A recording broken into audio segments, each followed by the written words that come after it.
Hello friends, स्वागत है आपका हमारे YouTube channel GK with me में। आज की क्लास में हम पढ़ेंगे इंडियन हिस्ट्री के बारे में। ये क्लास आपकी बहुत ही ज्यादा इंपॉर्टेंट रहेगी किसी भी एग्जाम के पॉइंट ऑफ व्यू से। अगर आप किसी भी स्टेट पीसीएस की प्रिपरेशन कर रहे हैं या आप एचसीएस एग्जाम की प्रिपरेशन कर रहे हैं, यूपीएससी की प्रिपरेशन कर रहे हैं, ठीक है, यूपीएससी के साथ साथ कोई भी स्टेट पीसीएस की आप प्रिपरेशन कर रहे हैं, तो उन सबके लिए आपकी ये क्लासेस जो है वो बहुत जरूरी रहेंगी। ठीक है, मैं आपको एक क्वेश्चन कराऊंगी और उस क्वेश्चन में आपका पूरा कंसेप्ट क्लियर कराऊंगी। ठीक है, तो अगर आपको लगता है कि ये क्लास आपको देखनी चाहिए या आपके लिए हेल्पफुल हो सकती है, ये क्लास का मोटिव जो है वो सिर्फ आपके गाइडेंस के लिए है, क्योंकि बहुत सारे ऐसे स्टूडेंट होते हैं जो इन एग्जाम्स की प्रिपरेशन करना चाहते हैं पर उनको इसके लिए गाइडेंस नहीं मिलती है। मुझे खुद को मैंने बहुत यहाँ पर कोशिश की देखने की, पर मुझे इसके लिए कोई गाइडेंस नहीं मिली, तो मैं आपको एनसीईआरटी से स्टार्ट कराऊंगी। एनसीईआरटी जो है वो आपकी यहाँ पर 8th क्लास की एनसीईआरटी से मैं आप यहाँ शुरू करूंगी टॉपिक्स को, और उसको आपकी जो मॉडर्न हिस्ट्री है उससे कनेक्ट करूंगी। ठीक है, ताकि आपकी इससे समझ विकसित हो, क्योंकि जो आपके मेंस राइटिंग होती है वहां पर आपको लिखना होता है, उसके साथ साथ इसमें आपके जो पीटी है यानी कि प्री एग्जाम है उसकी प्रिपरेशन भी साथ के साथ हो जाएगी, क्योंकि मैं इसको आपको स्टोरी की फॉर्म में बताऊंगी।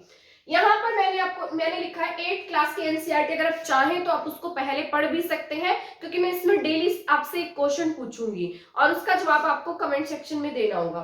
ठीक है, तो स्टार्ट करते हैं। सबसे पहले तो हम इसकी शुरुआत करेंगे मॉडर्न हिस्ट्री से, यानी कि आधुनिक, जो हम अब वाला जो हमारा मॉडर्न हिस्ट्री का पार्ट पढ़ते हैं उससे। ठीक है, अब इसकी शुरुआत करने से पहले मैं आपसे एक क्वेश्चन पूछती हूँ, why dates are important in history. यानी कि जो हिस्ट्री है, हिस्ट्री में जो डेट्स है, why dates are important in history. क्या आपने कभी इस बात पर ध्यान दिया है? इंपॉर्टेंट इन हिस्ट्री, जो हिस्ट्री है, इतिहास है, इतिहास में तिथियों का क्या महत्व है, क्यों हम इनके बारे में मतलब पढ़ते हैं या इनसे हमें क्या मिलता है। तो ये आपके लिए क्वेश्चन है, आपको इसका आंसर जो है वो ढूंढ कर लाना है। ठीक है, तो स्टार्ट करते हैं। अब जो आप हिस्ट्री पढ़ते हैं, इतिहास पढ़ते हैं, आपको हमेशा यही बताया गया होगा कि जो हमारा भारतीय इतिहास है वो 3 भागों में डिवाइडेड है। जैसा कि आप पढ़ते हैं, सबसे पहले आप प्राचीन भारत पढ़ते हैं, है ना। प्राचीन भारत के बाद में आप मध्यकाल पढ़ते हैं, मध्यकाल के बाद में आप आधुनिक भारत पढ़ते हैं, यानी कि जो मॉडर्न इंडिया हम स्टार्ट करने जा रहे हैं। ठीक है, तो ये सब इस तरीके से आप पढ़ते हैं ना। हरियाणा मतलब हमारे इंडिया की जो हिस्ट्री है उसको इस तरीके से पढ़ते होंगे। पर क्या आप जानते हैं कि जो ये वाला जो पैटर्न है ये हमारा कहां से आया? ठीक है, तो पर इससे पहले मैं आपको बता देती हूँ कि एक आदमी था, मतलब एक इतिहासकार था स्कॉटलैंड का, जिसका नाम था जेम्स मिल। ठीक है, यहाँ एक बार मैं इसको क्लियर कर देती हूँ, साफ कर देती हूँ, ताकि आपको यहाँ साफ दिखाई दे जाए। ठीक है, एक स्कॉटलैंड का क्या था, इतिहासकार, जिसका नाम था जेम्स मिल। स्कॉटलैंड का इतिहासकार था जिसका नाम जेम्स मिल था। और जेम्स मिल ने क्या किया, हमारे जो इंडिया, इसने एक बुक ऑफ ब्रिटिश इंडिया, क्या नाम था इसकी बुक का, the history of British India. ठीक है, तो ये बुक किसने लिखी, जेम्स मिल ने लिखी है। ये इंपॉर्टेंट है आपका, तभी मैं आपको बता रही हूँ। ये जो स्कॉटलैंड का इतिहासकार था, क्योंकि यूरोप का जो भी इतिहास लिखा गया है उसे इन्होंने 3 पार्ट्स में डिवाइड किया है। जो पैटर्न इन्होंने हमारे यहाँ पर दिया, वही पैटर्न इन्होंने अपने देश में फॉलो किया था, क्योंकि पहले इनके प्राचीन काल था, फिर मध्य काल था। इनका मानना था कि जो इनका आधुनिक काल है वो बेस्ट है, और ऐसी स्ट्रेटेजी इन्होंने उठाकर हमारे इंडिया में दे दी। और अपनी बुक में इसने बताया कि the history of British India में इसने बताया कि जो भारत का इतिहास है उसे 3 भागों में बांटा है इसने अपनी बुक में। ठीक है, जो आज हम पढ़ते हैं, जो हमें पढ़ाया जाता है, वैसे हमारी जो हिस्ट्री है उसको 5 पार्ट्स में डिवाइड किया गया। इस पैटर्न पर हमारी जो हिस्ट्री है वो काम नहीं करती। इसका कहना था कि जो इंडिया का इतिहास है, इसने पहले भाग को हिंदू काल कहा। क्या कहा इसने? पहले भाग को हिंदू काल, दूसरे काल को इसने मुस्लिम काल कहा। क्या कहा इसने? मुस्लिम काल। तीसरा जो पीरियड था इसने आधुनिक काल का नाम दिया उसे। तो अब आप मुझे यहाँ पर बताइए, क्या आप इस बात से सहमत है कि हमारे जो इंडिया का इतिहास है उसे हम इन तीनों पार्ट्स के आधार पर डिवाइड कर सकते हैं या नहीं? क्योंकि इसके बाद भी मैं आपको इसका लॉजिक दूंगी। अब देखिए, अब आप यहाँ पर दिमाग लगाइए कि इसने पहले वाला जो हमारा प्राचीन भारत है उसे क्या नाम दे दिया, हिंदू काल। सेकंड वाले को क्या नाम दे दिया, मुस्लिम काल। थर्ड वाले को नाम दिया इसने आधुनिक काल। अब आप मेरे को ये एक बात बताइए, जो ये हिंदू काल है, क्या हिंदू काल में या प्राचीन भारत में सिर्फ यहाँ पर हिंदू सभ्यता को मानने वाले लोग रहते थे, या क्या आपके इंडिया में सिर्फ यहाँ पर सनातन धर्म था? नहीं था ना। तो यहाँ पर जैसे आपने पढ़ा होगा, अशोक था, अशोक किसे मानता था, बौद्ध धर्म को। और इसके साथ साथ आपके चंद्रगुप्त मौर्य था, वो किसे मानता था, जैन धर्म को, जिसने संलेखना विधि से अपने प्राण त्यागे थे, आप सभी ने पढ़ा होगा। तो इस तरीके से हमारे भारत में ऐसा नहीं था कि उस टाइम पीरियड में केवल आपके यहाँ पर हिंदू धर्म ही एक्टिव हो, आपके यहाँ पर जैन धर्म को मानने वाले लोग, बौद्ध धर्म को मानने वाले लोग, सभी तरीके के लोग रहते थे, है ना, जो अलग अलग धर्मों को मानते थे। मखलीपुत गोसाल के बारे में, आजीवक संप्रदाय के बारे में आपने पढ़ा होगा, जिसे बिंदुसार मानता था। तो इस तरीके से हमने इसे हिंदू काल, इस जो जेम्स मिल है, इसने हमारे इस पीरियड को हिंदू काल कह दिया। क्या आप इस बात से सहमत है? अब आपका थोड़ा सा दिमाग यहाँ पर लगा होगा कि जो हिंदू काल है इसे कहना थोड़ा सा गलत है, ठीक है। इसके बाद बात कर लेते हैं मुस्लिम काल की। क्या आपके जब यहाँ पर मध्य काल आया, यानी कि मुस्लिम पीरियड आया, जब आपके यहाँ पर अरबों ने, तुर्कों ने आक्रमण किए, मुगल साम्राज्य की नींव रखी गई, क्या यहाँ पर सिर्फ मुगल पीरियड था? अगर ऐसा होता तो ये क्यों जबरदस्ती धर्म परिवर्तन करवाते लोगों से? जैसे आपके यहाँ पर सिख संप्रदाय था, मराठा थे, अलग अलग संप्रदाय के लोग रहते थे। तो ऐसा नहीं है कि हम मध्यकाल को सिर्फ मुस्लिम काल कहकर संबोधित करें, तो ये बात से हम सहमत नहीं है। इसके बाद बात करते हैं आधुनिक काल की। अब बात कर लेते हैं आधुनिक काल की। तो अब इस देखो कितना शाना था ये, इसने इस पीरियड को आधुनिक काल कह दिया। इसका मानना था कि आधुनिक काल जो है ना, वो उसके अकॉर्डिंग यहाँ पर क्या हुए, हमने यहाँ पर बहुत अधिक इनकी तरक्की करवाई, ठीक है। हमने यहाँ पर ट्रेनें चलवाई, हमने यहाँ स्कूल बनवाए, इनकी शिक्षा के लिए काम किया। आधुनिक काल में जितने लोग थे उन्हें स्वतंत्रता थी, अपनी बात कहने का अधिकार था। पर क्या आप इससे सचमुच ऐसी बात मानते कि यहाँ पर लोगों को अधिकार था, वो स्वतंत्र थे, वो अपनी मर्जी से काम कर सकते थे? ऐसा बिल्कुल नहीं था। ये मार मार कर हमसे टैक्स लिया करते थे। और इन्होंने क्या किया, अपने टाइम पीरियड को तो आधुनिक काल कह दिया, और हमारे टाइम पीरियड जो ये फर्स्ट और सेकंड थे, इसको धर्म के आधार पर बांट दिया। तो इस तरीके से तो फिर हम इसे क्रिश्चियन काल कहेंगे, क्योंकि अपने साथ में क्या लेकर आए, ईसाई धर्म को लेकर आए थे। हमारे इंडिया में इससे पहले कोई ईसाई धर्म था ही नहीं। आपको पता होगा सबसे पहले हमारे यहाँ पर पुर्तगाली आए थे, और ये अपने साथ साथ क्या लेकर आए थे, ईसाई धर्म के प्रचारकों को लेकर आए थे। इन्होंने हमारे जो गोवा में मंदिर थे उनको तुड़वा कर क्या बनवा दी, अपनी चर्च बनवा दी थी। तो क्या आपको ये बात समझ में आ गई होगी कि जो जेम्स मिल है, जेम्स मिल ने जो भी हमारे यहाँ पर इतिहास का विभाजन किया, उस बात से हम क्या नहीं है, सहमत नहीं है, ठीक है। तो ये आपका पूरा का पूरा क्या बन जाएगा, एक क्वेश्चन बन जाएगा। अब आपसे यूपीएससी में पूछ ले, मान लो आपके मेंस में पूछ ले कि बताइए जेम्स मिल के द्वारा जितना भी विभाजन किया गया, क्या वो आपके तर्क से सही है? तो आपको इन सबका एक्सप्लेनेशन देकर लिखना होगा। मैं आपको लिखना भी बताऊंगी कल की क्लास में, इसका पूरा क्वेश्चंस मैं आपको यहाँ लिखकर एक्सप्लेन करूंगी, ठीक है। पहले मैं आपको समझाऊंगी, आप इसको लिखकर देखिएगा, और लिखकर देखोगे तो फिर नेक्स्ट में मैं आपको इसकी एक्सप्लेनेशन बताऊंगी।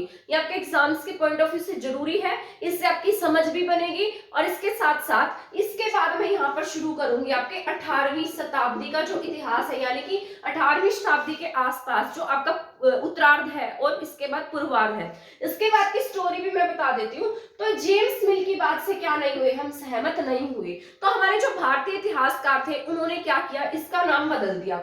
सबसे पहले जो हिंदू काल था इसका नाम चेंज कर दिया, मुस्लिम काल का नाम चेंज कर दिया, और आधुनिक काल का नाम चेंज किया, ठीक है। जो आपके भारतीय इतिहासकार थे, अब इन्होंने हमारे जो इंडिया है उसके इतिहास को 3 भागों में ही डिवाइड रखा, और इसका नेम चेंज करके क्या लिख दिया, सबसे पहले यहाँ पर, सबसे पहले इन्होंने जो आपका यहाँ पर हिंदू काल उसने जेम्स मिल ने बताया था, उन्होंने इसे क्या नाम दे दिया, प्राचीन भारत, यानी कि आपका जो एंशिएंट इंडिया है, ठीक है। एंशिएंट इंडिया के बाद में इसने नाम दिया यहाँ पर, प्राचीन के बाद में इसने मध्यकाल नाम कहा। जब आके 1200 के आसपास जो मध्यकाल की नींव रखी गई थी, मुस्लिम पीरियड शुरू हो गया था, इसने सेकंड वाले ने इसे मुस्लिम कहा था, अब जेम्स मिल ने इसको मुस्लिम कह दिया था। तो मध्यकाल की शुरुआत हुई। मध्यकाल के बाद में आपके यहाँ इन्होंने तीसरे वाले को आधुनिक काल का ही नाम दिया, ठीक है। तो पर इनकी बातों से भी हम कहीं ना कहीं सहमत नहीं हुए। क्या थे, भारतीय इतिहासकार थे, यानी कि राष्ट्रवादी थे या भारतीय इतिहासकार थे। इन्होंने इनका नाम तो बदल दिया लेकिन सीरीज को क्या रखा, वही का वही रखा। जिस तरीके से इसका मानना था कि पहले यहाँ पर हिंदू धर्म के लोग रहते थे, फिर यहाँ पर अरब और तुर्कों ने आक्रमण किया तो ये मध्यकाल हो गया, ठीक है, मतलब मुस्लिम पीरियड आ गया। इन्होंने भी इसी तरीके से बस नाम नाम चेंज कर दिए। तो इनकी बातों से भी कहीं ना कहीं हम सहमत नहीं हुए, क्योंकि नाम चेंज करने से हिस्ट्री चेंज नहीं हुई, है ना। तो इसके बाद जो हमारा इतिहास है उसे 5 भागों में बांटा गया। जो आधुनिक इतिहासकार है, ये पुराने इतिहासकार थे जिन्होंने हमारे हिस्ट्री को 3 पार्ट्स में डिवाइड किया था। और सबसे पहले किसने डिवाइड किया, किसने बुक में लिखा था, स्कॉटलैंड का इतिहासकार था जिसका नाम था जेम्स मिल। जेम्स मिल ने हमारे इंडिया के इतिहास को 3 भागों में बांटा और उस बात से हम सहमत नहीं हुए, ठीक है। इसके बाद आपके स्कॉटलैंड का इतिहास, इसके बाद आपके भारतीय इतिहासकार आए, इसके बाद आपके आधुनिक इतिहासकार आए, ठीक है। आधुनिक इतिहासकारों ने आपके इंडिया के इतिहास को 5 भागों में डिवाइड किया है आधुनिक इतिहासकारों ने, ठीक है। और हम इस इतिहास को इसी तरीके से पढ़ते हैं। सबसे पहला जो पीरियड था वो उसे नाम दिया प्राचीन काल, परंतु इसने इसके पीरियड्स को ही चेंज नहीं किया, प्राचीन काल, ठीक है। इसके बाद यहाँ पर आया पूर्व मध्य काल। प्राचीन काल से पहले क्या था, यहाँ पर पूर्व मध्य काल था। पूर्व मध्य काल में वो सभी जितने भी, जिस तरीके से यहाँ हर्षवर्धन था, हर्षवर्धन के बाद में पृथ्वीराज चौहान था, तोमर थे, गुर्जर प्रतिहार थे, तो ये सभी पूर्व मध्य काल में पढ़ेंगे हम। इसके बाद में आया उत्तर मध्य काल, ठीक है। मध्य काल के बाद में आपके यहाँ पर आएगा पूर्व आधुनिक काल,